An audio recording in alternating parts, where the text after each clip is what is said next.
কারণ স্কুলে নিয়োগ শুরু, একের পর এক জনস্বার্থ মামলার জট কাটলো। অবশেষে উচ্চ প্রাথমিকের নিয়োগ প্রক্রিয়া শুরু হচ্ছে। 14,000-এর বেশি শূন্য পদে নিয়োগ।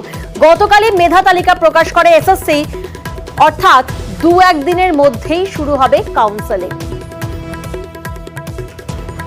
আমি সার্বিকভাবে বলতে পারি, মাননীয় মুখ্যমন্ত্রী যেমন বলেছিলেন, যেমন চেয়েছিলেন, যেমন মুখ্যমন্ত্রী আমাদের নির্দেশ দিয়েছিলেন, সেই অনুযায়ী এসএসসি পুজোর আগে তাদের নোটিফিকেশন বার করেছে। কোর্ট দেওয়া সময় তালিকার আগেই কাউন্সেলিং এর কাজ শুরু হয়ে যাবে। আমরা তো আশাবাদী, আমরা আগেও বলেছি যে একে একে জট আমরা ছাড়াবো। প্রাইমারির মধ্যেই নিয়োগও হয়ে গেছে, আগামী দিনেও নিয়োগ হবে। আমরা আশা করছি যে খুবই যাকে বলে স্টেবল অবস্থায়, মুখ্যমন্ত্রী যেমন চান সেই স্টেবল স্থিতাবস্থা এবং চালু অবস্থায় আমরা এই নিয়োগটাকে ফিরিয়ে আনতে পারবো।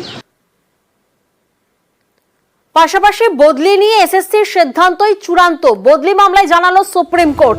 শিক্ষক